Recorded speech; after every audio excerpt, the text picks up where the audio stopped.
أعوذ بالله من الشيطان الرجيم. بسم الله الرحمن الرحيم. In the name of God, most merciful, ever merciful, and may God's peace and blessings be upon His holy Prophet Muhammad and the purified members of his household and progeny. Allahumma salli ala Muhammad wa ali Muhammad wa ajil farajahum. Brothers, sisters, respected viewers, Assalamu alaikum jami'an wa rahmatullahi wa barakatuh.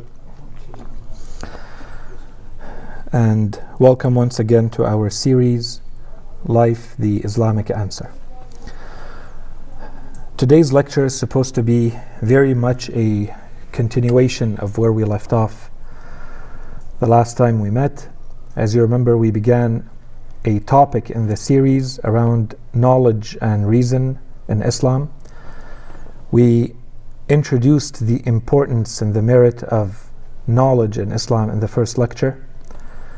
We spoke about the importance of aql in the second lecture, and we want to continue with that topic, so inshallah we finish it off today and we move on to trying to understand. And inshallah it has been clear until now that it would be difficult to imagine how any type of ideological system could give more importance to knowledge and reason than what Islam has done. Inshallah, this part is clear, although I would hope that this comes out in the discussion part. And so, our next question, because this is supposed to be a little bit more in-depth than our usual superficial way of dealing with things, we want to also understand, why does Islam give this importance to knowledge and to aql? What are some of the reasons? And so for that part, inshallah, today we will begin that topic. I doubt that we'll have time to finish it. But hopefully by midway to end of next lecture, that topic will be done too. And this time, because we have focused so much on hadith until now, we're going to focus on the Holy Quran to always constantly re-establish the balance. That's one. And two, to show that every point that we mention, we can always find it in the Holy Quran, but there are more things to keep in mind, and we'll talk about that when we reach the verses of the Holy Quran. So a few things to mention very quickly before we jump into the hadith. That the main topics that we're trying to cover today, or the main, let's call them sub-themes or themes that we want to cover. One of them, which we began last time, is the relationship between knowledge and aql. And we began the last time we met by saying that in a lot of cases you will find that the hadith and in Islam in general, both are presented as though they are one thing. And sometimes they are demarcated, distinguished, but not by something very clear, and sometimes they are very clearly distinguished. So it all depends what you're looking at. But they definitely go together. So inshallah today we finish that topic with a couple of ahadith. There's a question that sometimes comes up, or I don't know if you have thought about it or not, but the question of experience. This is something that is in contemporary thinking is very important. So always we go back to Islam to see, has Islam spoken about this? Does it say anything about acquiring knowledge and aql through experience? Do we have anything about that in Islam or not? That's a second quick question, inshallah, that we will address today.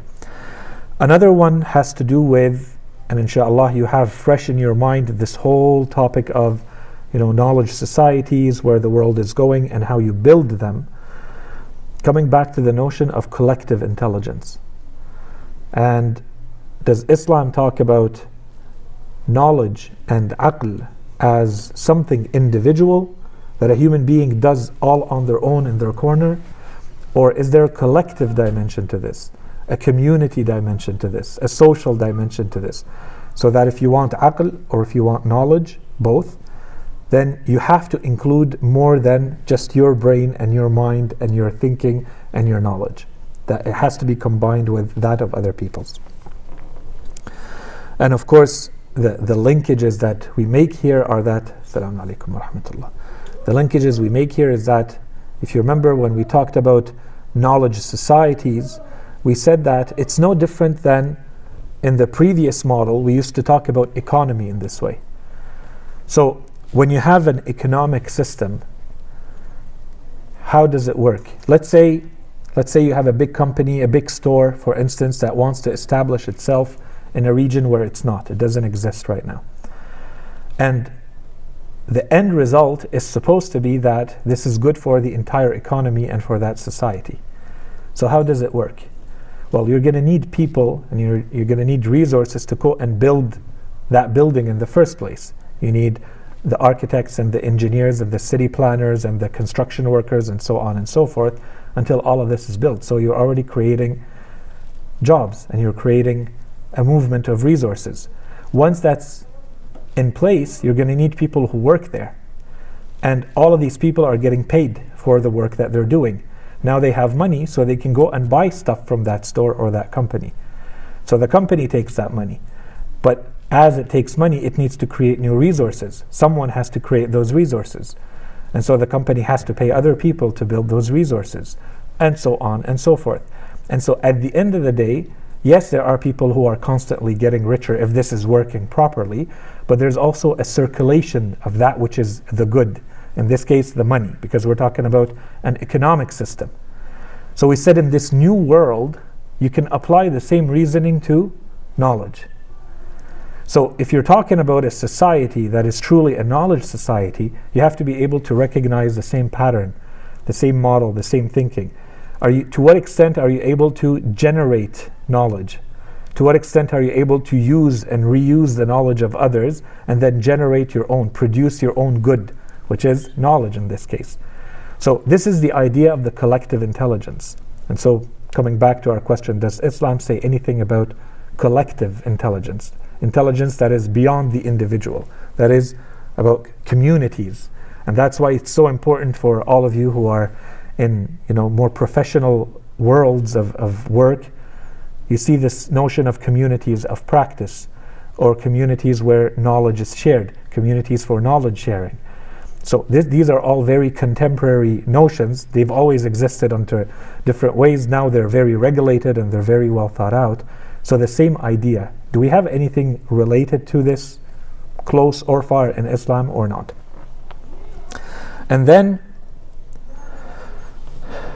the importance of finding aql beyond the abstract theoretical into the way you view the world, your attitude, your outlook on life, and then even beyond that in your actions. So does Islam stop at, when it's talking about specifically about aql, that's what we want to finish off, does it stop at the more theoretical, abstract level, which often is how it is viewed in today's world? Or does it go beyond that to changing the way you view the world and changing the way you're going to act? So does it go all the way and make those analogies and those distinctions and those linkages or not? And then finally, and this is a theme that we began just to keep it fresh in your mind every time we talk, the ethics of knowledge and the ethics of aql. And what does that mean at the individual level, at the community level, at the societal level? So inshallah, once all of this is done, we can move to the third topic in this case, which is going to be the why. Why does Islam give this type of importance to knowledge and to aql? And inshallah, as we said, we will focus more on the verses of the Holy Quran for that component, inshallah, if we get there. So with that said, let's start looking at the hadith. So a first hadith from Imam Ali alayhi salam, he says, "Al-aql wal-ilm مقرونان في قرن لا يفترقان ولا يتباينان." العقل والعلم مقرونان. So aql and knowledge are linked together in a type of association where they never separate from each other, and perhaps even more importantly for us, and they never contradict each other. لا يتباينان. They're never in conflict with each other. So this tells us that in cases where you may have a knowledge that contradicts aql, then you know that based on the definition we're going towards, that this is not the true Islamic knowledge we're talking about. Because otherwise, Islamically, knowledge and aql are supposed to be supporting each other, confirming each other, fully aligned and always together. The other hadith from Imam al-Kadhim alayhi salam في وصيته لهشام ibn al-Hakam, and this is a very long wasiyah, inshallah one day we can go through it. It's a long series of explanations from Imam al-Kadhim alayhi salam in which he talks about knowledge and reason and all this rational aspect of our religion. So in this little part he says إن العقل مع العلم. So again, this is the notion that those two don't separate from each other, they always stay together. إن العقل مع العلم, العقل is always with knowledge. فقال وتلك الأمثال نضربها للناس وما يعقلها إلا العالمون. The Imam uses the Quran to say Allah subhanahu wa ta'ala has said, and those are the parables, the similitudes, the examples, the analogies that the Holy Quran is constantly setting forth to the people, but none understand these examples, none understand them, none can use their aql to fully understand what these analogies are meant to say, except those who have knowledge. So of course that opens the door, and inshallah we'll talk about that. What type of knowledge? How is it that you need a certain type of knowledge so that you fully grasp these examples of the Holy Quran? In another hadith, so inshallah this, and we'll come back to that, so keep this in mind. In another hadith, Imam Ali alayhi salam says, Al-aqlu hifdhu tajarub. So he's giving us one definition of what aql is here. It can be considered an explanation or definition of what aql is. And we're going to talk, when we're going to go through the characteristics and the traits of someone who has aql and knowledge, and inshallah in a couple of lectures we'll do that, and we'll go through a long series of them to really understand it from different angles, and we're going to use that and come back to it when we're going to talk about character development too. We're going to see a lot of these cases, but here the link is with the tajruba, the experience. Al-aql hifdhu tajarub. Aql, deep thinking as we defined it, or reflection, or intelligence, or reason, rationality, is to learn, to memorize, to remember experiences. حفظ التجارب. وخير ما جربت ما وعظك. The best of experiences are those from which you can extract a lesson. There's a counsel in it for you. There's advice. You learned something, you grew with it. So there's a first point here beyond the first hadith that we saw, the link with knowledge and aql. In this hadith we see very clearly that Islam is valuing experience under the general banner, under the general heading of aql. It does give experience a lot of value. Imam Ali alayhi salam is saying this is one of the meanings of aql, that you remember on condition. There's a condition.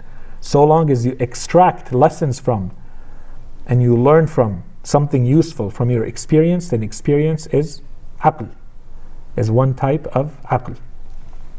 This is important. We're going to build on it. And so here, as we're saying this, the idea is that when he says وَخَيْرُ مَا جَرَّبْتَ مَا وَعَظَكَ, all experience is not equal. There are some experiences from which you really are able to extract a lesson. We can say, you internalized it. It's really now part of who you are, so you grew as a result of that. And to a very large extent, this is also what we're going to try. We're going to see it in the hadith. What we try to do when we study history. You don't necessarily need to be the one going through the experience yourself in every case. If you are, great. But you don't necessarily need to make the mistake or go through the difficulty to learn the lesson from it. And that's why we spend so much time, for instance, studying the lives of Ahlul Bayt alayhim salam, studying the lives of the Holy Prophet or the Prophets in general. It's that we understand what's going on in their times, what went on with other people, what are the circumstances that led to some becoming better and some becoming worse. And this is something we can do as well. Inshallah, we'll talk about it, the types of knowledge that the Holy Quran encourages people to learn. One of them is history. So of course there is a link between this and the topic of experience. In another hadith, Imam Ali alayhi salam says, إن الشقي من حرم نفع ما أوتي من العقل والتجربة. The wretched, the miserable, the unfortunate is the one who has been prevented from benefiting from the benefits of aql and tajribah, and experience. So how are you prevented? You're prevented by not using the lessons that you were supposed to learn from the experience that you went through. So if you choose not to, and we defined aql, we said it's a deeper reflection. It's always a deeper, you don't take things at face value. You don't accept the superficial event and what's happening. You have to look deeper into it. And one of the reasons you're doing that is, what lesson can you extract from the experience that you went through or what someone else went through? And here, when Imam Ali alayhi salam, he's basically saying the miserable or the wretched is the one who cannot benefit from either or. There's kind of an assumed premise here, which basically means that sure, you are miserable if you are unable to fully benefit from the experience, but you also have aql. So if you were not able to learn through aql, then at least learn from experience, whether it's yours or someone else's. And the other component of experience, and we'll talk about that more in the future inshallah, but experience, there is the individual experience and then there's collective experience. Sometimes we have to think about experience as a community. What have we learned as a community? What lessons do we need to pull together when we review our history, our performance, what has worked, what has not worked? Okay? So inshallah these points are clear. The next hadith we have from Imam Ali alayhi salam, again he says, al-aqlu aqlan. There are two types of aql. Aqlu al-tab'i wa aqlu al-tajribah. So one type of aql is the aql of, he's referring to it as the aql of habit or custom. And the other one is the aql that you acquire through experience. So in other words, there is the aql that you're born with, and it's the force of habit, and the other one is the one that you acquire through experience. So someone might say, well, maybe only one of them is good. The Imam finishes by saying, وَكِلَاهُمَا يُؤَدِّي الْمَنْفَعَةِ, and both of them are beneficial. Both of them are useful. And here, and these are, we've always said and we repeat again and again, these are samples of ahadith. There's a lot of ahadith that say the same, give us the same notions and provide the same points. And this is something that is recurrent. There are a lot of ahadith that talk about how we are born with a aql, and we're going to see a few of them today as well. So a question might arise, so keep it in mind. Does it mean that you're stuck with what you've been given? And inshallah today, and until now, just with the few hadith that we saw, we've already started talking about things that should point to the direction of the answer, which is no. There are things that are going to modify that aql that you were born with. Of course you were born with an aql. Of course you're growing up with a certain aql. But you're not bound to that. There are things that can happen, including tajribah, experience, including ilm, and we shall see a hadith from Imam Ali and others that specifically say this, that you're not stuck with the aql that you've been given. You can modify it, but this also means that it goes both ways. You can make it better or worse. وكلاهما يؤدي المنفعة. The next hadith, العقل ولادة والعلم إفادة. So this one is in shorter words, fewer words. Imam Ali alayhi salam says, العقل ولادة. It's something you're born with. This is nature. وَالْعِلْمُ إِفَادَةٌ. So this is something that you acquire because it's been shared with you, and so you benefit from it. So we can say it's by nurture. Okay? So again, the big question we have now is, does it mean that you're stuck with what you are born with and you can't do anything about it? Or is there any room for development?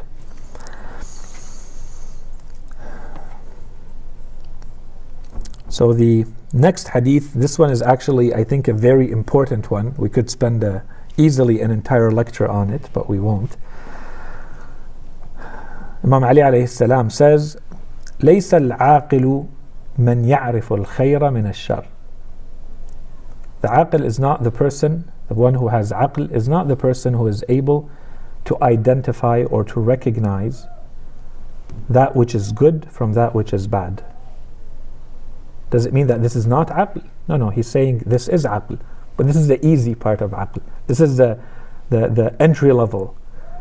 There's much more aql than that. So what is true aql? Imam Ali alayhi salam says, وَلَكِنَّ الْعَاقِلَ مَنْ يَعْرِفُ خَيْرَ الشَّرَّيْنِ. The aql is the person who is able to recognize the lesser of the two evils. When there are no good options, when there are only bad options, which one or which ones do you choose? How do you distinguish between options where none of them are ideal, where none of them are good? And there's a lot we can say about this. Just the recognition, just a statement that aql, if it's really developed, goes beyond, let's say, what is the obvious. The obvious is you have black and white, you have right and wrong, you have good and evil, and you choose that which is good. Okay. What if it's gray? What if it's all bad? What if it's all evil? Do you choose any? Do you choose none? Do you have a choice to make? Imam Ali alayhi salam says the person who is stuck in that type of environment, in that type of circumstance, and he still knows which option to choose, this is the person who has true aql. And this, I think, is a very important point to keep in mind. There is a recognition here from Imam Ali alayhi salam, and this is elsewhere, and we see it in the lives, and this is where one more reason why we spend so much time studying, for instance, the lives of Ahlul Bayt alayhim salam.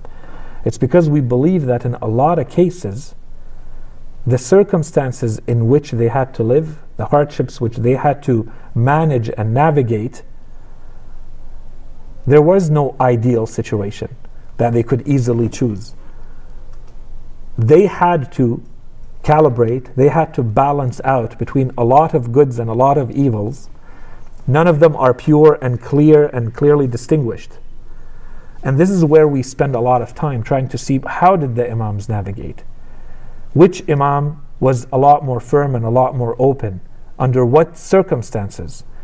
And why did the other imam become more lenient or act in a different way? Why does one imam refuse the bay'ah while the other one gives the bay'ah, gives up the bay'ah, or accepts to become a heir to the throne? You look at Imam Ali alayhi salam, completely different from Imam al-Hasan alayhi salam, completely different from the latter part of Imam al-Husayn's life, very different from Imam al-Rida alayhi salam, for instance. What's the difference? They're all imams. They all have the same religious knowledge. So what's changing? Why does in one case do we decide that this is the right thing to do, and in another case that is the right thing to do? So this is where you go back to a hadith like this, and a recognition that sometimes we have to face the reality that there are no ideal situations. There is no easy answer. There is no ideal, pure good that you can just do. You have to weigh all the sides and all the factors and the short-term, medium-term, and long-term repercussions to what you're about to do.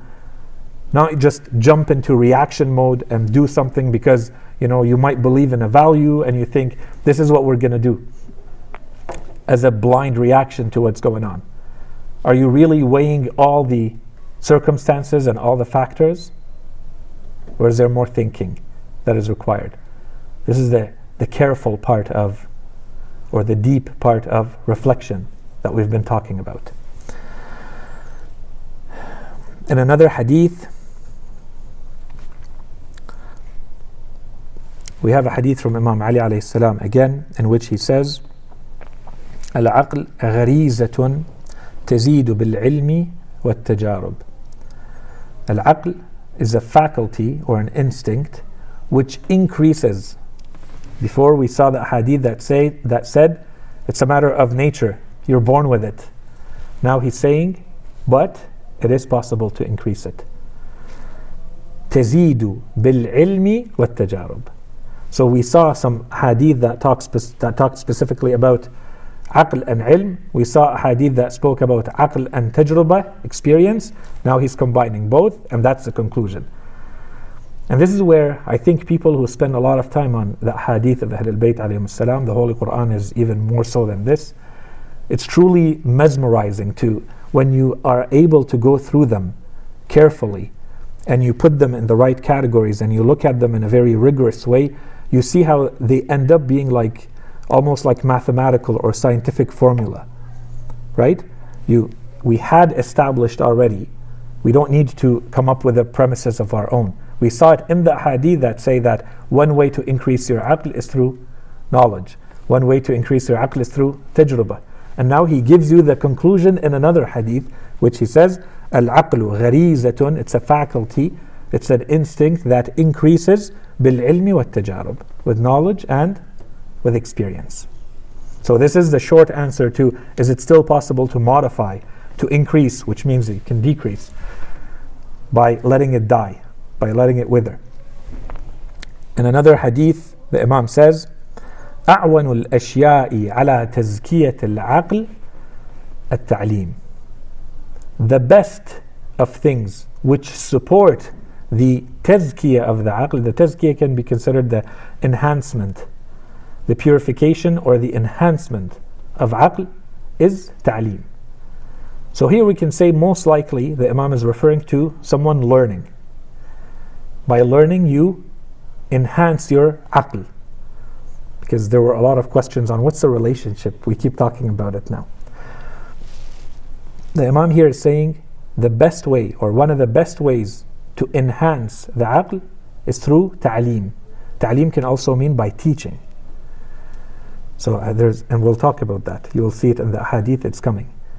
So one way to understand it is to say, okay, by acquiring more knowledge, you have a better aql. By giving more knowledge, if you already have the knowledge and you give it to others, you get more aql. What else? Imam Ali alayhi salam says, إنك موزون بعقلك فزكه بالعلم. And we talked about that in the past when we talked about the importance of aql. We said your merit as a human being, in the first group of ahadith, we saw that your merit is based on your knowledge. In the second group of ahadith, we saw that your merit as a human being is based on your aql. So here the Imam is going back to that and he's saying your worth, your value, when you're weighed, your worth is what? Is based on your aql. So what do you do to increase that weight? فَزَكِّهِ, enhance it, make it better, bil-ilm, through knowledge. Okay. Imam al-Sadiq alayhi salam says, كثرة النظر في العلم يفتح العقل. The abundance or the consistent looking into knowledge, so someone who spends a lot of time learning, thinking and learning, it expands. Imam Sadiq alayhi salam, it says, it expands the horizons of your mind. It expands your aql. يفتح العقل. Literally. You want to expand your aql, you want to have more aql. Imam Sadiq is giving you one trick here, is that you constantly have to be in a state of learning. Constantly surrounded by knowledge, thinking about knowledge, dealing with knowledge. In another hadith, Imam Ali alayhi salam says, this one is another one that's I think very important. من أوكد أسباب العقل, one of the surest causes or one of the surest signs of aql is rahmatul juhal, that you show mercy to those who are ignorant. And we can say a lot here. Again, one of these ahadith that can easily become its own lecture. First of all, there's a recognition here that people have different levels of aql and different levels of knowledge. That's one. Secondly, the Imam is making because of the rahmah that he's saying that we have to show to those who do not have the knowledge, he's making a very clear distinction between someone who rejects the truth and someone to whom the truth has not reached or has not reached appropriately. For whatever reason, this person did not get the truth that has made you aqil and that has made you alim in that point specifically. We all have knowledge in some things and we all have ignorance in some things. So those things that you know, in which you are alim compared to someone else, that truth has not reached someone or has not reached them appropriately. You may think that they should know by now, but if it was presented in the wrong way, you can still say that it has not reached them. We all understand, and we've spoken about this, how there could be a psychological blockage because of how the information is presented. So the Imam says there's a distinction here. The way you treat someone who has not accepted a truth changes. Have they gotten a hold of that truth and rejected it, or are they still in a state of ignorance? If they are in a state of ignorance, then the third principle is that the expected sentiment and feeling, and therefore behavior, has to be mercy. You have to be in a state of mercy to someone who does not have the truth that you have. Which means what? If you are in a state of mercy, I could take it one step further. I would say the word that the Imam uses is very interesting, or that Islam uses is very interesting, that you have to show mercy to someone who is ignorant. I would argue that a case could be made that this is the same feeling you have for humanitarian issues. When you see someone who has no shelter, when you see someone who has no food, when you see someone who has no water or money or what do you feel? You feel mercy towards them, and so you want to help. So there's a duty that comes with it. You have to do something about it. Even if you do nothing, at least your position, your relationship to that person is stemming from a place of mercy. But ideally you would do something about it. You try to help one way or another. You would share a truth, you would teach the truth, you would communicate the truth, you would guide them to the truth. The same thing as you would do if someone is lacking shelter or food or. So here I would say there's a case that could potentially be made that we're talking about a human right, a basic human right that Imam Ali is talking about. If someone does not have knowledge, if someone is lacking what leads to them having the aql, then you're supposed to deal with them from a position of mercy, compassion. Okay. And then here, there's a lot of ahadith. Inshallah, we're going to come back to them when we're going to talk about character development, trait development. Inshallah, we're going to spend a whole theme on this. But maybe very quickly right now, just to look at some ahadith that touch on this topic, but it's to extract another principle out of them, not for what they're saying specifically, although that's always useful. Imam Sadiq alayhi salam, in one hadith, he says, لا يعد العاقل عاقلا حتى يستكمل ثلاثا. A aqil cannot be considered aqil until he has fully completed three traits. The first one, إعطاء الحق من نفسه على حال الرضا والغضب. He has to be someone who accepts the truth against himself in a state of happiness or in a state of anger. If someone has a right over you, you recognize that right. So this is ultimate objectivity, right? So you don't let your feelings change your recognition of what is right and wrong, what is truth and false. That's first trait. The second trait, وَأَنْ يَرْضَى لِلنَّاسِ مَا يَرْضَى لِنَفْسِهِ. And that he is only happy for others for the same things and to the same extent as those things that make him happy. In other words, this is what today, in today's world, they call the golden rule, that you find in every religion and every big tradition. Treat others like you want to be treated. The Imam says until this person has fully completed these traits. That's 2. And 3, وَاسْتِعْمَالُ الْحِلْمِ عِنْدَ الْعَثْرَةِ. Al-hilm can be translated as patience, wisdom, forgiveness. So the Imam says when there is a athrah, when there is a stumble, a slip, an accident, a mistake, this person who has aql is going to deal with it with wisdom and good judgment and forgiveness and patience. Hilm. Until you see these three traits in someone, you can't consider them to have become aql. That's one hadith.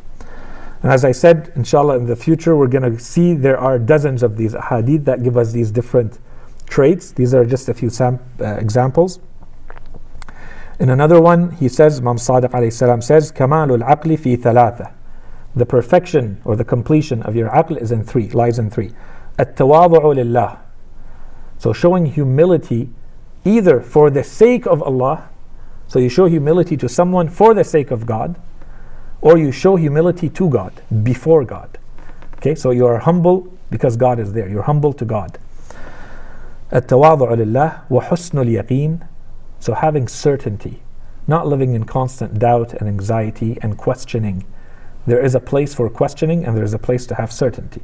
You can't consider someone to have aql in matters where there is an answer to be reached and they're not there yet. There is still a way to go. Their aql is still in evolution until they get there. وَالصَّمْتُ إِلَّا مِنْ خَيْرٍ. And this is a huge theme in Islam. Inshallah, we'll talk more about it. The importance of silence. The importance of quietness. الصَّمْتُ إِلَّا مِنْ خَيْرٍ. Unless there is something good.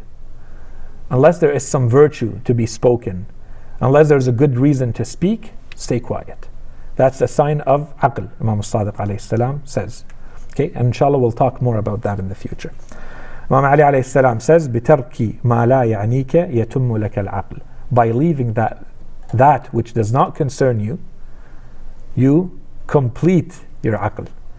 You perfect your aql by leaving aside that which does not concern you. So of course, the corollary to that is, and pay attention to those things that concern you. Okay? And this is important because we've talked a few times about the importance of being selective, of focusing on the things that matter to you, that are relevant to your life. And then this is a longer hadith that I mentioned in the past that I would come back to. And in fact, I said there's a version of this hadith very, very similar that is from Imam Ali alayhi salam and another one from the Holy Prophet sallallahu alaihi wasallam. I'm going to be reciting the one from the Holy Prophet, but I'll refer to a couple of differences between them because they explain each other. So the Holy Prophet says, لم يعبد الله عز وجل بشيء أفضل من العقل. So we saw already enough ahadith, I think, that make this point. Allah subhanahu wa ta'ala will not be worshipped by anything better than aql. The best type of worship of Allah subhanahu wa ta'ala is through aql. وَلَا يَكُونُ الْمُؤْمِنُ عَاقِلًا. And the mu'min, the believer, because he's worshipping Allah, he cannot be said to be aqil, to have aql, until he حَتَّى يَجْتَمِعَ فِيهِ عَشْرُ خِصَالٍ. Until there are 10 traits that you can find gathered, combined in this mu'min, in this believer. الْخَيْرُ مِنْهُ مَأْمُولٌ. Good virtue is expected of this person. When you see them, you expect them to do good, to speak in good, to act in good. They are a good person and you expect good out of them. It is hoped. Every time there is an amal, a hope, an expectation from this person, it is that they produce good.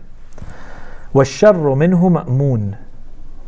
And evil and harm, people feel like they are safe from the harm and the evil of this person because they don't do it. That's a second trait. يَسْتَكْثِرُ قَلِيلَ الْخَيْرِ مِنْ غَيْرِهِ. When he sees a little bit of good done by someone else, this person considers it a lot. وَيَسْتَقِلُّ كَثِيرَ الْخَيْرِ مِنْ نَفْسِهِ. And he considers the abundant good, the massive good that he does, he considers it very little. وَلَا يَسْأَمُ مِنْ طَلَبِ الْعِلْمِ طُولَ عُمْرِهِ. And he does not tire of seeking knowledge his entire life. Let's come back to the same themes. You see how they combine into each other. He does not tire of seeking knowledge his entire life. وَلَا يَتَبَرَّمُ بِطُلَّابِ الْحَوَائِجِ قِبَلِهِ. And he does not get frustrated or impatient because of the numerous people who constantly come to ask his help for all sorts of different matters and affairs. الذُّلُّ أَحَبُّ إِلَيْهِ مِنَ الْعِزِّ. To be, I'm not going to say degraded, but not to be in a position of power and authority and prestige is okay with him. The hadith of Imam Ali alayhi salam adds here something. He says, for the sake of God, or with God. So long as he is with Allah subhanahu wa ta'ala, it doesn't matter to him whether he's in a place of power or not. whether he's degraded or respected, because there's something more fundamental and more important than that. وَالْفَقْرُ أَحَبُّ إِلَيْهِ مِنَ الْغِنَى. And poverty is more beloved to him, preferable to him, than wealth. Again, the hadith of Imam Ali alayhi salam says, مَعَ اللَّهِ. Okay? The other, we're going to talk about that inshallah in the future, about how we're supposed to be about this world. So another interpretation here could definitely be that he does not care about wealth. In fact, he prefers to not have the wealth because he feels that there's a responsibility that comes with it. Okay, that's the other interpretation. نصيبه من الدنيا القوت. The share, and so this supports this last part. The share that he wants from this world, or he takes from this world, is al-qut, that which he needs to sustain himself. وَالْعَاشِرَةُ وَمَا الْعَاشِرَةُ. The Holy Prophet says, and the 10th trait, and if only you knew, or how difficult this 10th trait is, لا يرى أحدا إلا قال هو خير مني وأتقى. He doesn't see anyone except to think to himself, this person is better than me and has more piety than me. So the Holy Prophet continues, فَإِذَا رَأَى مَنْ هُوَ خَيْرٌ مِّنْهُ وَأَتْقَى. Sometimes he will encounter someone who is truly better than him, more religious than him. تَوَاضَعَ لَهُ لِيَلْحَقَ بِهِ. He becomes humble before them so that he can catch up to them. وَإِذَا لَقِيَ الَّذِي هُوَ شَرٌّ مِّنْهُ وَأَدْنَى. And if he encounters the one who is worse than him and lower than him, قَالَ عَسَى خَيْرُ هَذَا بَاطِنٌ. Perhaps the good of this person is hidden, is internal. I don't see the good in them that Allah sees. وَشَرُّهُ ظَاهِرٌ. Everybody has something bad. In this case, this person, what they do bad, I can see it externally, it's there, but what is good about them is hidden and I'm not seeing it, but Allah subhanahu wa ta'ala sees it. وَعَسَى أَن يُخْتَمَ لَهُ بِخَيْرٍ.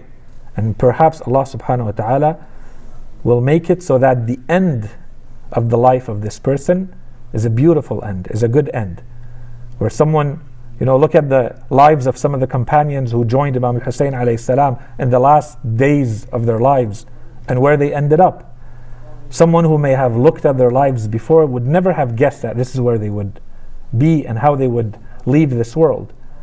So perhaps Allah subhanahu, this is not random. Allah subhanahu wa ta'ala is rewarding someone for something. They deserved this through your actions, through what you have done, through how you prepared yourself for that.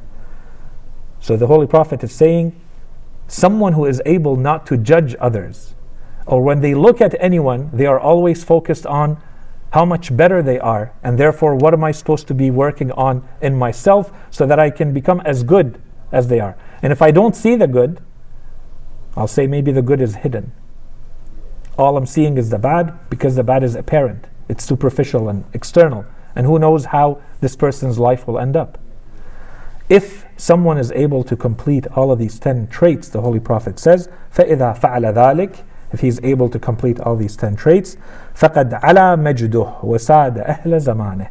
His prestige or his honor or his nobility, in other words, in the eyes of Allah subhanahu wa ta'ala, this person's rank has just been elevated. فَقَدْ عَلَى مَجْدُهُ وَسَادَ أَهْلَ زَمَانِهِ. And he has become the master of the people of his time.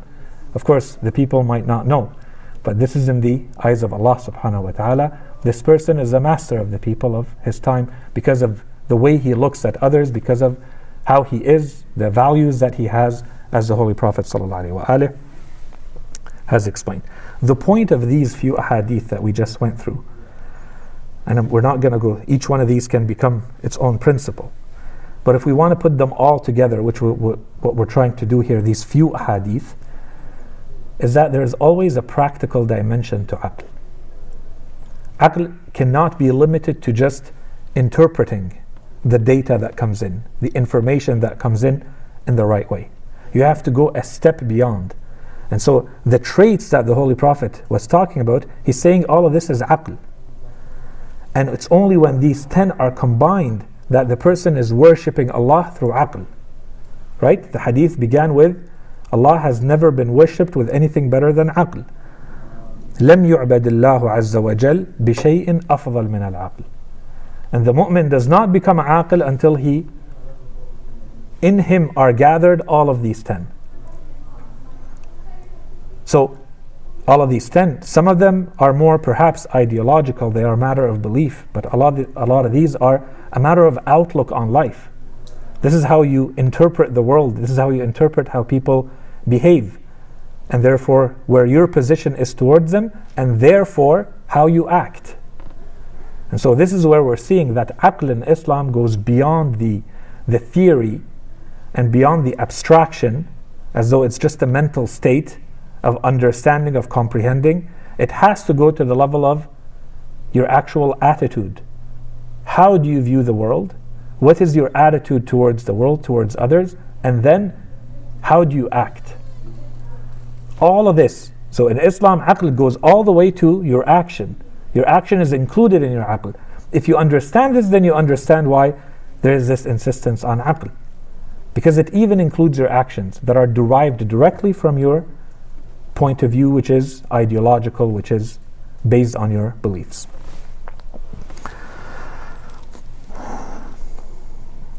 I'll just go a little bit faster here.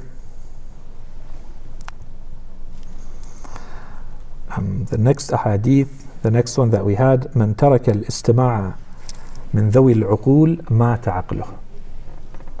If someone stops listening to those who have aql, his own aql dies. So this was the link, one of the linkages. Maybe the others I didn't highlight them enough. This one I think is the clear link to this idea of collective intelligence we talk about. You can't be in a seclusion from, or in isolation from others, from other uqul, and those who truly have aql. You can't be in isolation of them and still hope to have a stronger, better aql. You have to surround yourself with those people, which opens the door to, how are you supposed to be and how are we supposed to be in terms of communities, in terms of living in society. Who do you surround yourself with? And what if you don't do that? The only alternative the Imam is saying is basically people who don't have aql. Either no one or people who don't have the aql. And the end result is the same. The Imam says that your aql dies. Mata aqluh. Okay, so your ability to view things as Allah subhanahu wa ta'ala wants you to view them dies. That's how we defined aql. The next hadith, there's a lot of hadith here that I'm skipping over because we're going to come back to them under different themes, under different headings. We'll finish this part with these few hadith quickly. The first one, Imam Ali alayhi salam says, "Man istaghna bi'aqlihi zal." Whoever considers himself self-sufficient, he only relies on his own aql, he thinks that his aql is sufficient and enough, zal. He has made a mistake, he has slipped. He's not saying, this is to me the interesting part in this hadith. The Imam is not saying he will slip, he will make a mistake and he will fall. The Imam says he has slipped.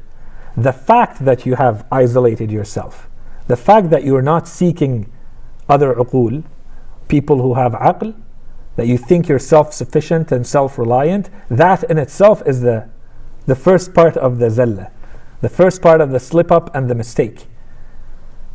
You have to have other uqul around your aql, unless you're ma'soom, unless you have a direct contact with Allah subhanahu wa ta'ala and you have some sort of guarantee that your aql is infallible. Otherwise, you need other uqul. And again, there's an individual component to this, but there's a community component to this. Okay? Keep that in mind. The second hadith, Imam Sadiq alayhi salam says, and we talked a little bit about that earlier, "As-sukutu rahatun lil-aql." Silence, quietness, is a rest, is a state of rest for the aql. So the aql needs rest. That's a first teaching we extract out of this. We need to learn how to rest our aql. There's a time to rest it so that it can come back to its full activity. And the Imam is teaching us one way to achieve that is through silence and quietness. And this is a very important theme in Islam. And it has ramifications. We talked a little bit about understanding Islamic teachings in a holistic way. There's a social component to this. There's a psychological component to this. There's a spiritual component to this. When you feel, truly feel that you may not have something really worthwhile to say, because you don't have that arrogance and that cockiness that my knowledge is worth saying and worth spreading, you will stay quiet.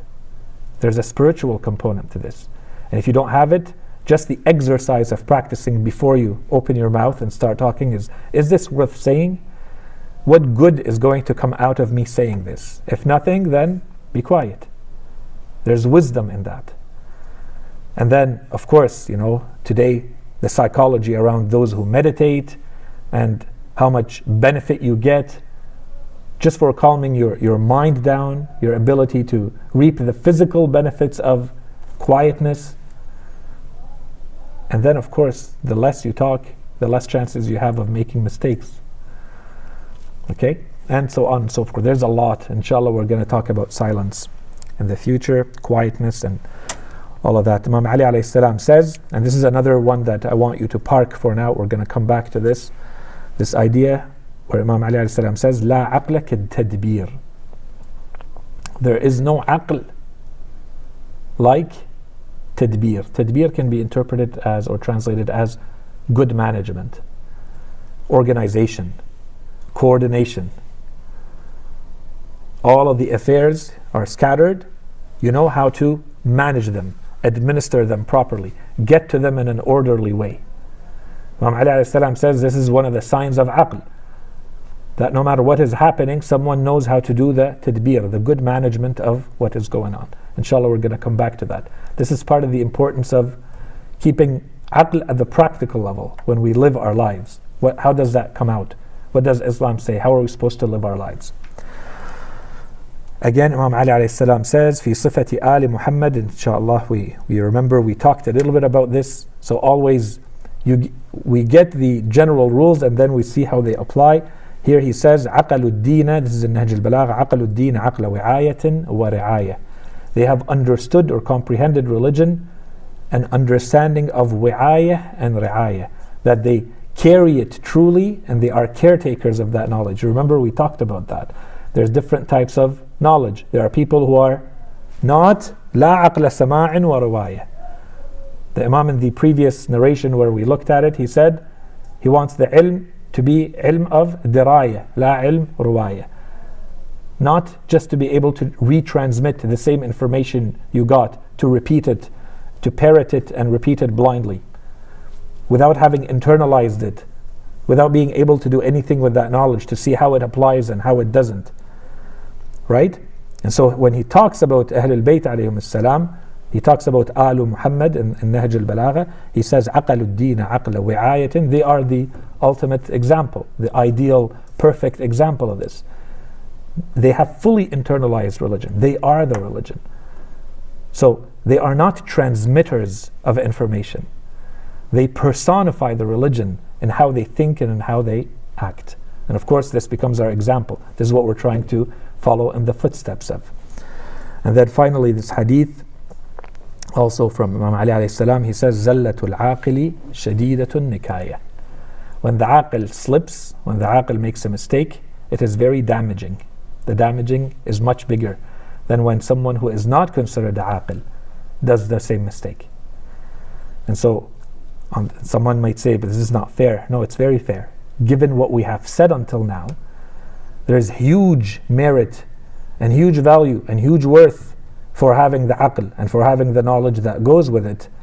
But if you have that worth and that merit, it means it comes with a responsibility.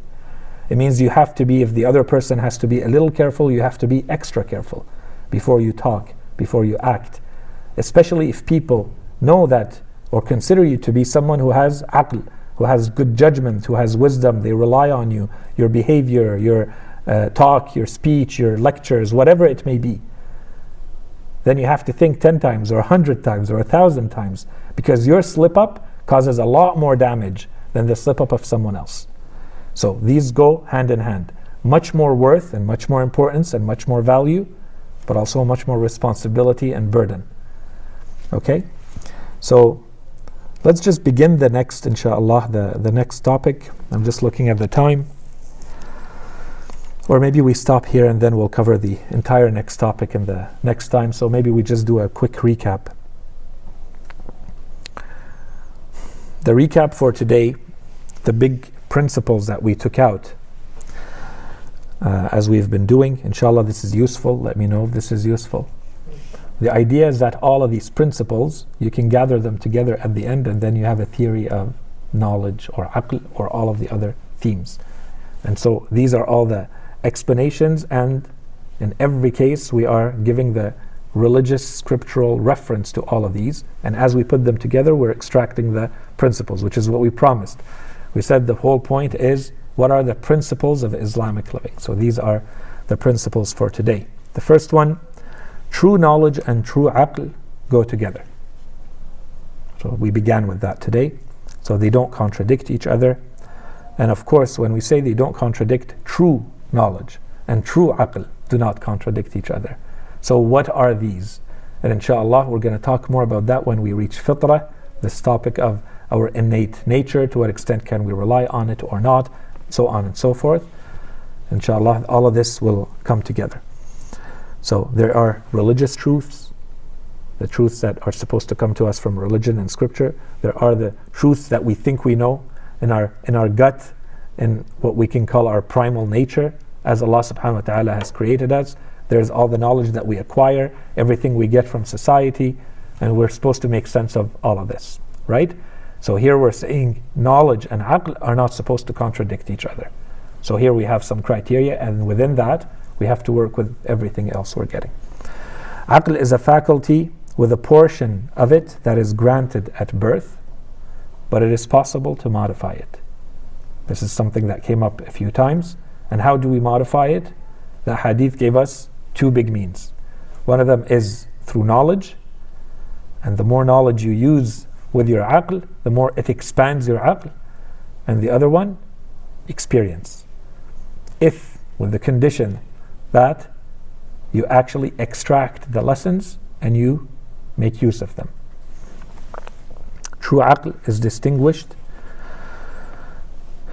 to distinguish or to identify the lesser of all evils. The Imam says this is the higher level of aql, is that you are not only able to distinguish good from bad, but you're actually able to do that operation when it all seems to be bad. Are you able to find the lesser of all of these bads, of all of these non-ideal situations, and still go with that which is the option to choose, that you're supposed to choose in that type of world? Teaching and learning, but teaching enhances aql, and we saw a few hadith about that. Teaching is a responsibility of having aql and of having knowledge. People have different levels of aql and of knowledge. So this is something very important. It means it has to show in our behavior towards them. Islam distinguishes clearly between those who reject the truth knowing it and those who do not know the truth fully yet. That's a very clear distinction. And then, because there are people who do not have that type of knowledge, whatever it may be, our position towards them is supposed to be mercy, which means, if possible, we're supposed to do something about it. If you have mercy towards anyone, if you have compassion towards anyone, you can't just let them be. If possible, try to help one way or another. Aql in Islam has an ethical and a practical dimension. So part of the ethics is just by us saying there is a responsibility that if you know, you have to teach, you have to spread, you have to share. That's already part of the ethics of aql. We began talking about it in the past, and the other piece is it has to show in your behavior. This is a practical consideration of aql in Islam. And so it goes as far as, for instance, what is the company you hold? Who are the people you surround yourself with? And what should we do in our communities so that this continues and that this grows and that we produce the type of community which inshallah comes up in our discussion that we think all of this is supposed to be leading towards. The next point, very related to this. Islam values collective aql, collective intelligence, collective reasoning, collective knowledge, which when we began the series we talked about knowledge societies and so on and so forth. Silence and quiet, or minimizing speech where possible, is highly valued in Islam for all sorts of different ways, including psychological, spiritual, social, and others. There are duties that come with both knowledge and aql. We talked about that, and then all these are, by my count today, 16 new principles that Islam is putting in place in view of aql. So let's stop here. Inshallah, the next time we meet, we will go through the verses of the Holy Quran that talk about why is Islam putting so much emphasis, so much importance, so much value to these two very important central focal points in Islam, knowledge and aql. Inshallah, we'll continue with that, as we said, this time by focusing on the verses of the Holy Quran. So let's stop here, and then we can have a quick Q&A and a discussion depending on your interest. وصلى الله على سيدنا محمد وعلى آله الطيبين الطاهرين.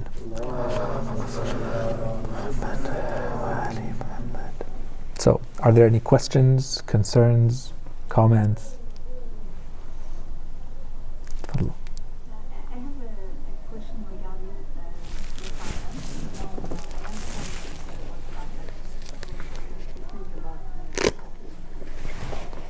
but in sometimes I was wondering, when different people stay in finance, but also speaking the truth. So sometimes I feel like the gap is very big. So the question is, while understanding the importance of quietness and silence, how do you balance that with having to speak the truth? So this would require a whole series of lectures. I don't think we can cover it in a quick answer, but if we can provide a quick answer, it was in the hadith itself that if you are talking because it is good, because you have something good to say.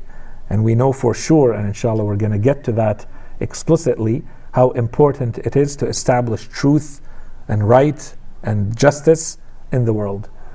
If we can, of course, we have to take all of these principles into consideration.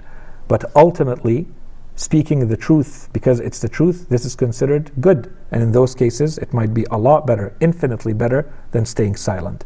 Unless you can't, unless there's more harmful. But that's why the hadith says, if it is the good, unless it is for the good, unless there's a virtue, illa min khair. If there's a khair, if there's something greater that requires to speak, you speak.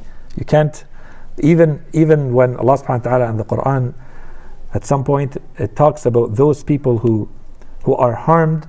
For instance, when something bad happens, for instance, Allah subhanahu wa ta'ala says in the Quran, it's better not to talk about it unless a right has been usurped, has been someone's right is being abused. لا يحب الله الجهر بالقول بالسوء من القول إلا من ظلم. If there is dhulm happening, if there's an injustice happening, Allah subhanahu wa ta'ala does not like people to talk about bad things happening.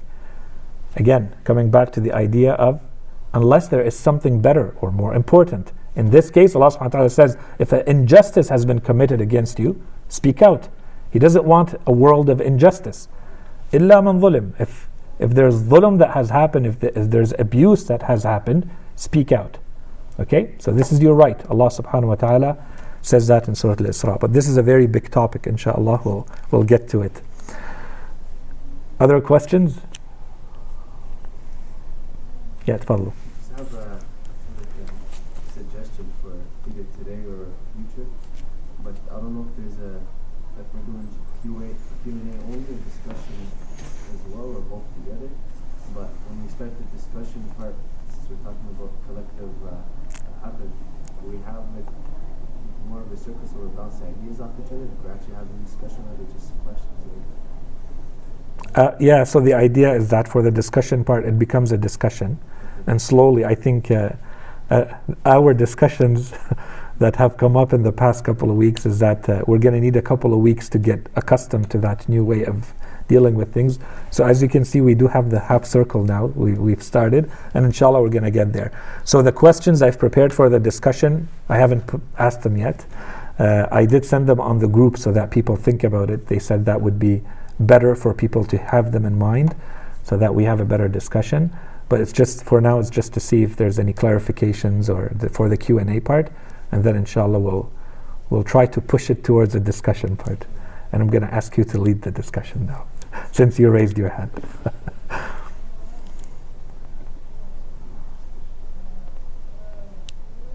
So any other questions or clarifications we need, or anything that we covered that's not clear today?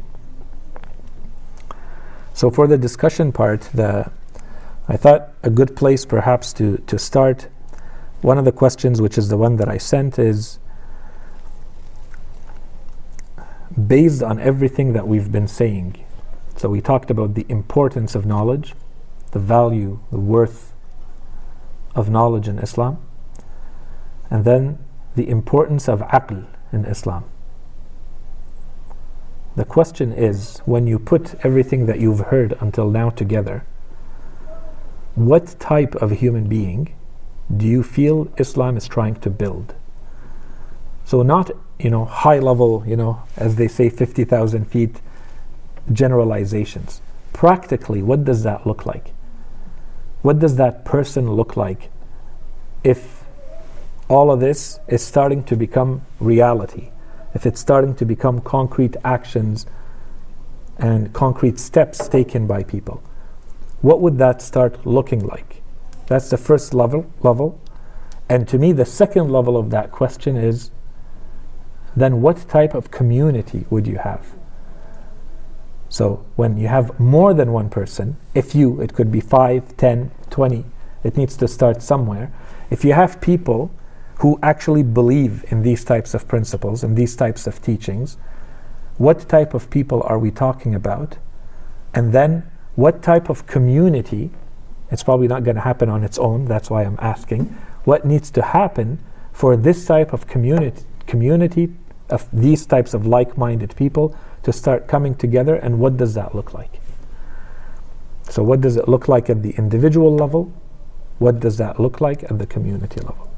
And this is just the beginning of a discussion, because I think as the topic is going to evolve, we still have a few lectures left in this topic of knowledge and reason and rationality.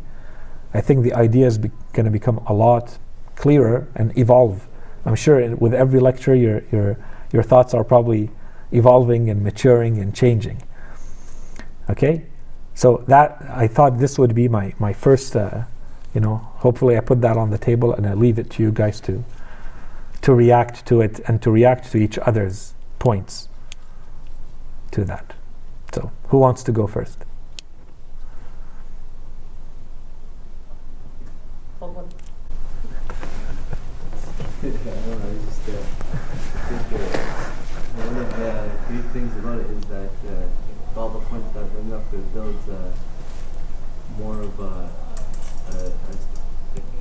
stronger person, and in terms of all the principles of having strength, to be able to, and even the other shows all the aspects, even the mercy aspect of to the ignorant. But it's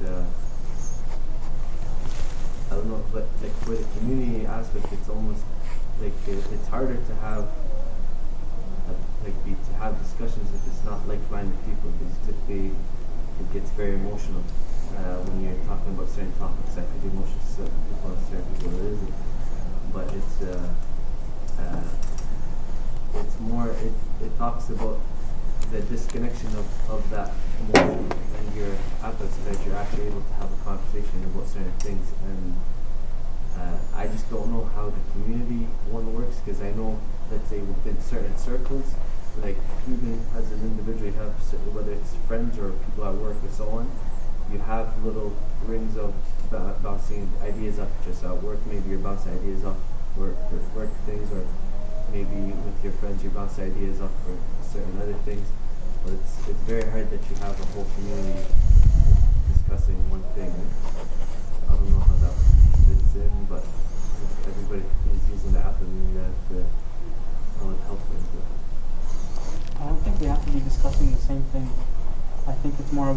learning different things from the different people, because everyone's going to be contributing something else, right? Like, we're gonna have someone who knows more about one thing and another person who knows more about something else, and in that community they're able to help each other almost, right, by knowing different things. So it's not about just having that, like, one thing that brings, that should be something that brings you together, like, for example, work, right, that brings you guys together, but then maybe you're better at the job in one instance than the other person, so then you help each other. What I'm trying to say is that, like, you see with the work and with the friends and so on, the reason it works is because there's almost a common goal that everybody's trying to reach. So when you're discussing upon something, you want to figure something out to get to from A to B. And even whether it's any circle, like, there's more. Sometimes, I don't know, sometimes you sit down and you just discuss a certain topic and you just want to bounce ideas out. But in general, there's almost like a goal that guides the discussion, right? So that's what I'm saying. It's hard to have a common goal to get other the cliche points, and then you're not really talking in deep aspects, right?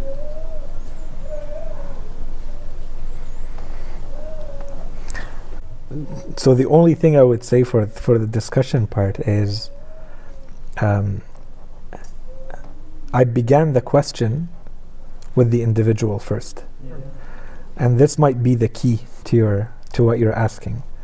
I'm not saying this is a full answer, but I feel we jumped very quickly to what needs to happen at the community level. But the first part of the question was, what does that individual look like? If these teachings are actually internalized, they've become concrete, what does that person look like? What does their day look like? What kind of person are they? What would you say are their main traits? So you began with that. You talked about their strength and their mercy, for instance, the compassion they show to others. What else? So this is, I think, the tip of the iceberg. There's a lot more. And then, I think once that is clear, and we have a critical mass of these individuals, then we can, I think, move to the second part of what you're talking about. That's how I see it. Yeah, and I think one of the best traits for that is being able to be level-headed. And I think that's kind of, when you explain all the points, that's kind of the image I'm seeing in my head, is the level-headed. that can go by that, but it's also very, like you said, there's a man of virtue takes pride in his virtue, because it's very hard to stay on a virtuous path. There's a lot of sacrifices, there's a lot of things you do, so it's sorry, I lost where I was going, but it was like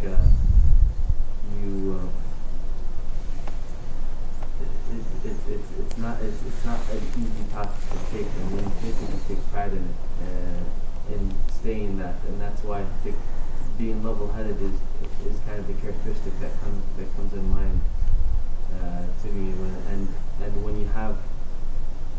When somebody knows what that's like, when you see somebody else that has that same virtue, there's a certain level of respect for that between each other.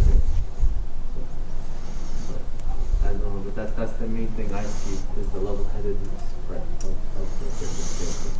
So just so that I place these little points in your minds as we go through these lectures. These are excellent points. The level-headedness, inshallah, is going to be part of something we discuss in a lot more depth when we talk about character building and character traits, and what Islam wants the youth specifically, but people in general, to build in terms of traits in their character. That's one. So keep that in mind, so that when we talk about it, you see that, inshallah, we're addressing it. The second one is that it is hard.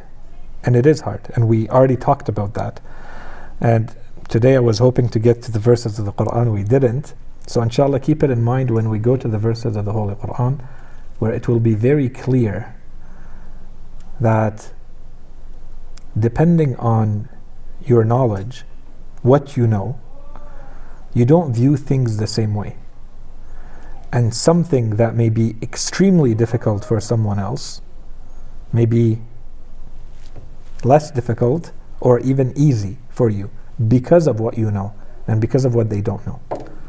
So that's something to keep in mind. Inshallah, we'll see what the Holy Quran says about that. So just in case, when we go through it, I don't mention it that way. Inshallah, you recognize it in the verses of the Quran when it talks about this. Okay? The link between the need for resilience and patience and, strength and fortitude to go through this type of, being virtuous and knowledge. Okay, inshallah this becomes clear when we go through it. But that's all. So, who else wants to go?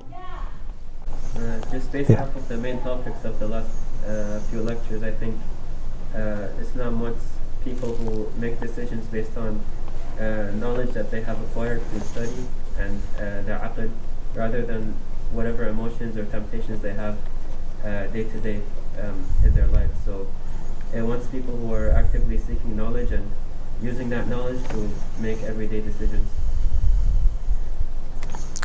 That is a very good summary of what we have said, and it will be excellent to build on, I think. Someone who is living their lives based on their study and their aql and their level-headedness, as opposed to the immediate desires and emotions, as you said. That's a extremely important point. What else? So I think this person, like in my mind, the way I see it is that they're able to balance religion and daily life very well. So of course, not only do they have knowledge of religion, but they have knowledge of the pressing issues that are going on in their society at that time. And I think that's important because one of the things that Islam tries to do is that these people start becoming influencers in their society because of the knowledge that they have, and not only influencers in the Islamic community, but they start becoming influencers to everybody. And I think then when we start talking about the community, if we talk about a community of these types of individuals, then they can start making a big change in the society. And I think that's one of the things that Islam tries to establish with these types of individuals. I think this is an excellent point too. I don't want to be the first to react to every point. But the idea that these people understand the world in which they live in and that they influence it religiously, and they influence it beyond the religion too, just the world at large, within their families and communities and beyond. But this also means that they've balanced all of these priorities, internalized them and balanced them, right? So, excellent point, and inshallah something we're going to talk a lot more about in the future. But yeah.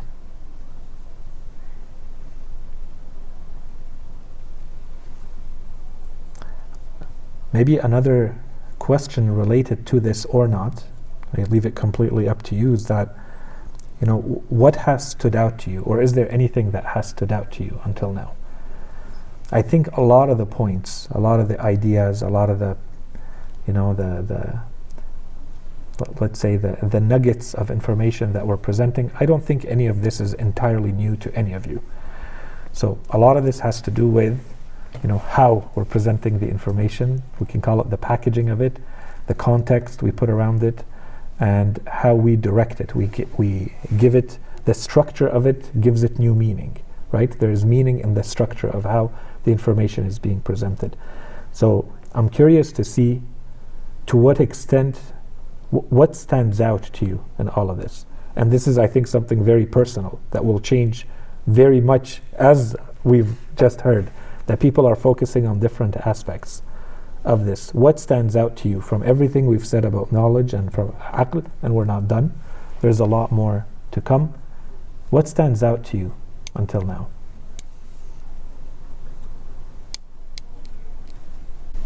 I guess what stands out the most is that you should acquire,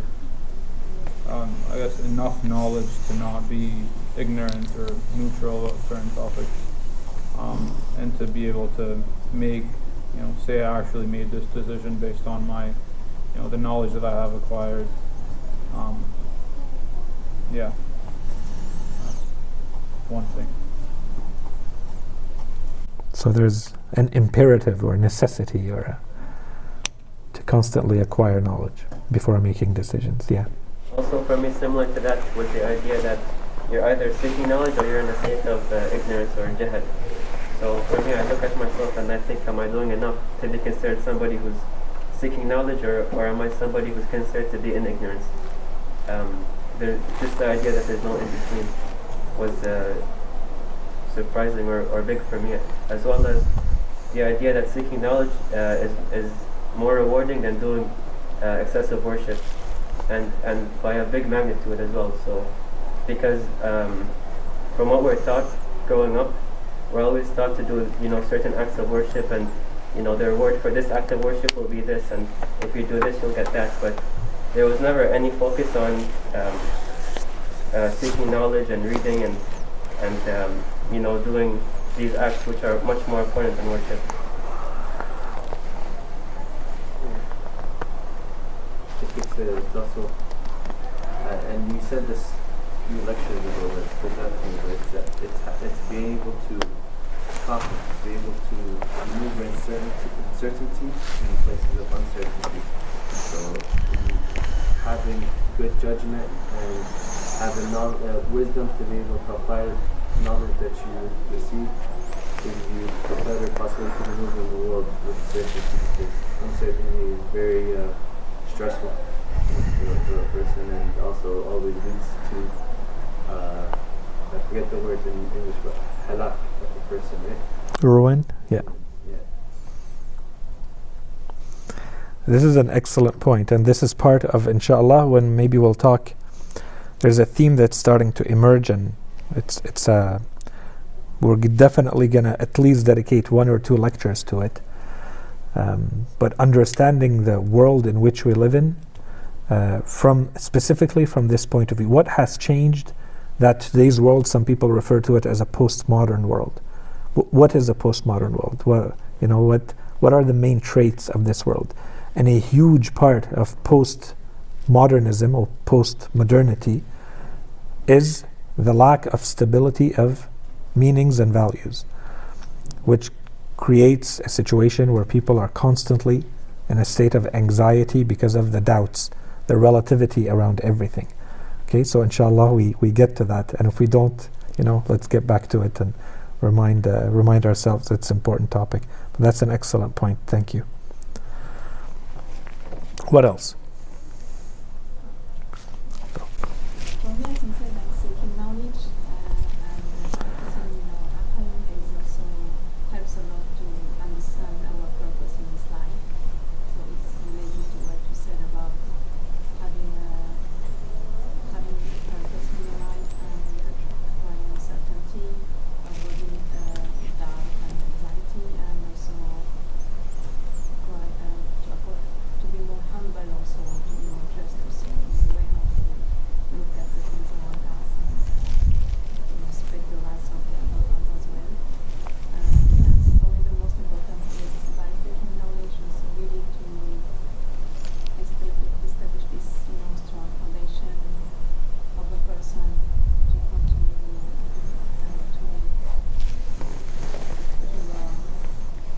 to know its own goal in this life and to pursue towards it.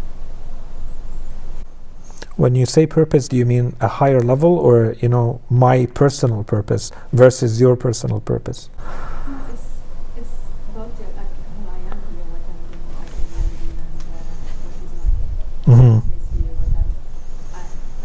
here, I believe that each person on this earth is here for a purpose, and everybody has a value, and some people, they just because it's a lot of postmodern words, it's because there is a lot of the values are lost, and people have just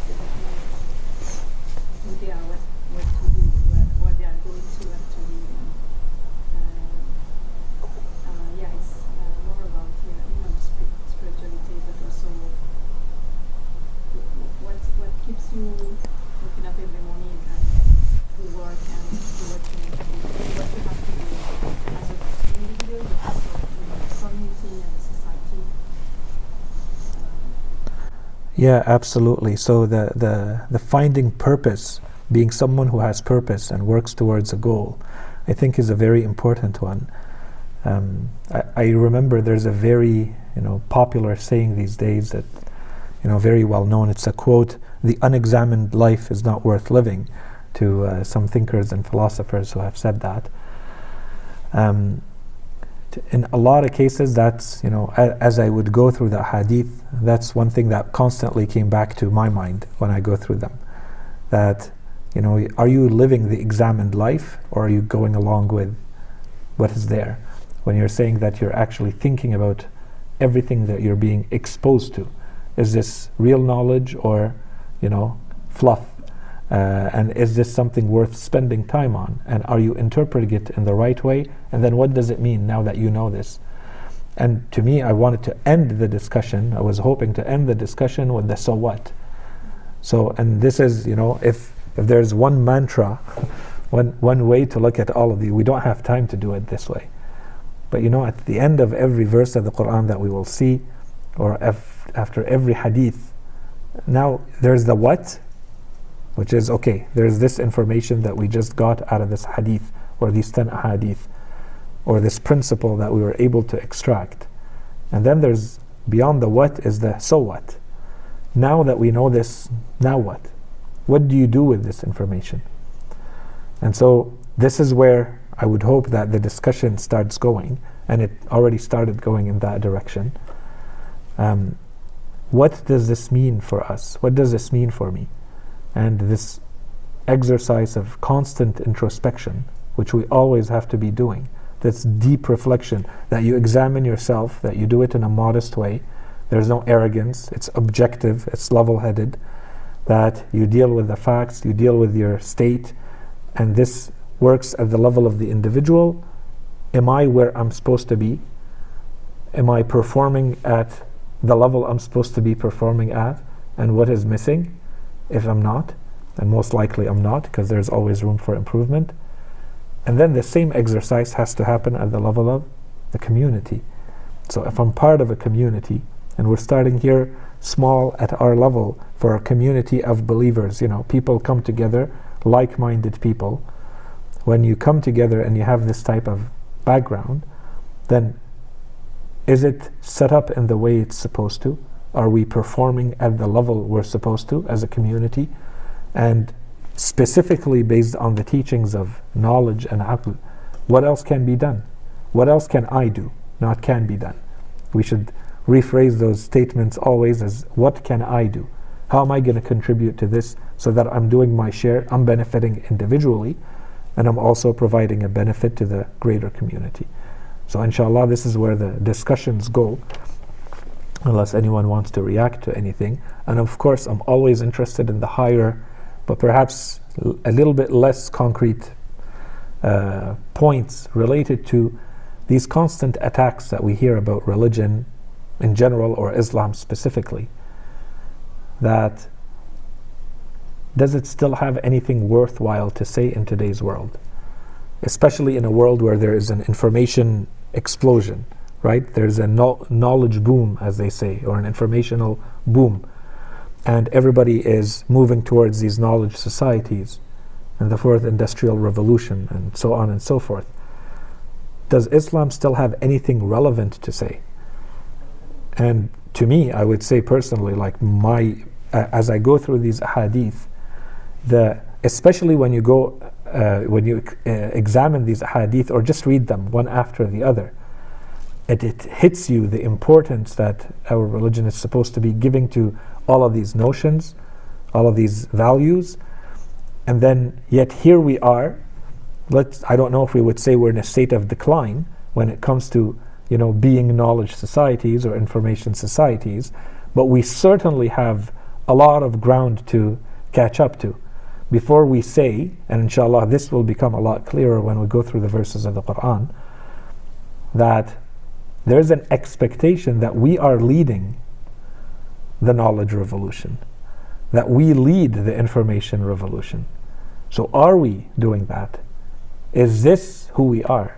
Do we represent the type of information and knowledge seeking and aql that we are finding in the hadith individuals and communities or societies? And if not, what needs to change?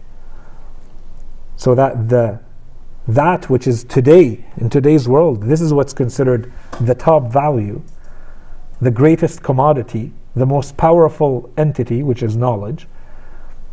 Our religion says and has been saying for 14 centuries that that is the most important thing. There is nothing more fundamental. There is nothing more core than this. Have we actually done that? Does it match? Do our actions and our outlooks on life, does it match with those teachings or not? And if not, then what needs to happen? What do we do so that concretely, maybe now, maybe the next generation or next generations, we start going back to creating people who have the centrality of knowledge and information right in the middle of their outlook, right? The core of their outlook. In any case, this is now me venting and sharing my thoughts as I read these hadith too. And I'm reacting to the points that you guys are sharing too. Any last thoughts, comments, questions, concerns? Is this format working? It's okay? So inshallah, as the weeks go by, I will slowly take a more passive role in the discussion and you guys will lead it yourselves, with Hassan being the leader of the discussion. Inshallah, I'm not kidding. Inshallah. Okay, we're good? Okay. وصلى الله على سيدنا محمد وعلى آله الطيبين الطاهرين.